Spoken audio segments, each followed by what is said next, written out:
Hello guys, good evening. So welcome back to my channel, and for today's video meron tayong bagong susolusyon ng problema ito. So meron tayo ditong hub. Ayan. So masikip masyado yung bearing sa kanya, hindi kasya. Ngayon kahit pukpukin natin, so hindi pa rin siya pumapasok. Ayan, kabilaan yan, masikip. So ayaw talaga niyang pumasok. So ngayon tuturo ko sa inyo kung anong gagawin natin technique para mapapasok natin to, kasi ano lang to bagong bili lang natin yung hub. So masikip siya. Ayan o. Okay, so solusyonan natin siya. Turo ko sa inyo kung anong pwede natin gawing solusyon para mapapasok natin tong bearing nang hindi nasisira yung bearing. Okay, intro muna tayo.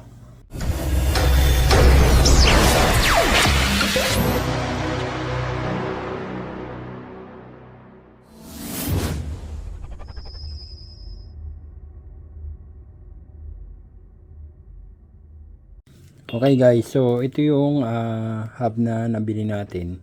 Tapos ito naman yung bearing na ipapasok natin dito. So medyo masikip talaga siya. Kahit pukpukin natin siya, ayaw niya pumasok. Ayan. Ayaw niya pumasok. So masikip talaga siya. Kahit anong gawin natin, ayaw. Dito sa kabila, ganun din. So masikip talaga siya kahit anong gawin natin. So ito, pinilit ko nang papasukin to. Ayan o, nagasgasan na nga siya. Ayan o. Pero hanggang dito lang pumasok sa kanya. So hindi siya pumasok talaga ng gusto hanggang sa loob. So turuan ko kayo ng technique paano natin papapasukin to sa loob nang hindi masyado nasisira yung ating bearing. Okay, simulan natin. Okay guys, ito yung technique na gagawin natin. So gagamit tayo ng gas tube. Yan. Yan, apoyan natin siya. Tapos ito, so papainitan natin. Painitan natin tong hub. Yan, painitan natin siya. So set natin siya 1 minute. Painitin natin ng 1 minute. Tapos tanggalin natin siya. Tingnan natin kung papasok yung bearing. Yan. Dito natin i-tapat yung video natin.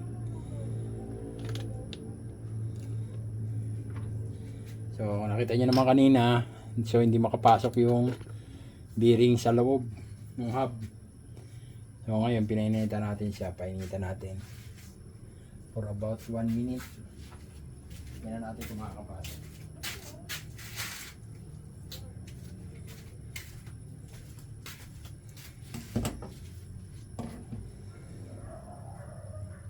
Okay guys, so naka 1 minute na siya. Ayan, tumunog na yung alarm natin. Ayan yung alarm natin. So naka 1 minute na siya. So tingnan natin kung makakapasok na yung ating bearing dito sa ating hub. Set muna natin yung bearing. So ito yung bearing. Inagay ko siya sa long nose. Tapos pasok natin dito. Ayan. Ayan o.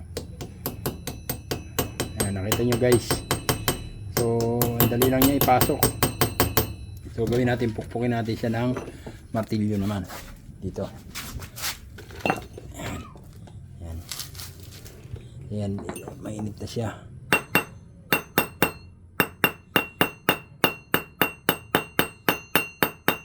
Ayan, nakita nyo guys. So bilis na nakapasok.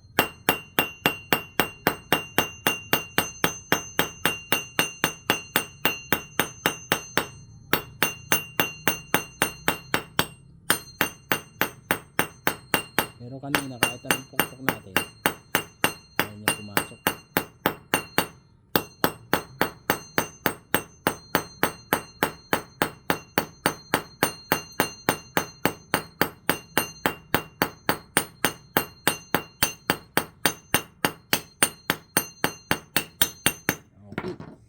Okay guys, so napasok na natin yung bearing sa loob. So yun ang ginawa nating technique para makapasok yung bearing natin.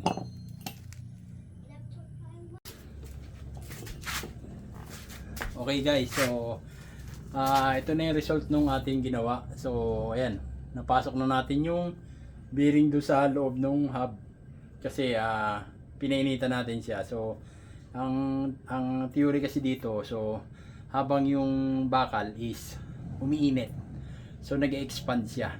Kaya nung hindi pa natin siya pinainitan, tulad to tong kabila niya, hindi pa pinainitan, so hindi siya nag-expand. Kaya ngayon hindi natin may pasok yung ating bearing sa loob kasi nga masikip pa siya. So ditong pinainitan na natin tong kabilang side, so nag-expand yung bakal, kaya ngayon naipasok na natin yung bearing dito sa loob ng hindi masyadong tayo naghihirap magpupok. So slight lang yung nakita nyo kanina, slight lang yung pagpupok natin. Hindi tayo masyadong nahirapan. So gagawin natin, palalamigin lang natin to, tapos bago natin tatry kung iikot yung bearing. So suggest ko pala, wag nyo munang paiikutin yung bearing habang mainit pa siya kasi masisira yung bola nung bearing natin. So hayaan nyo lang siya lumamig. Wag nyo rin babasain ng tubig kasi baka mabigla yung paglamig niya.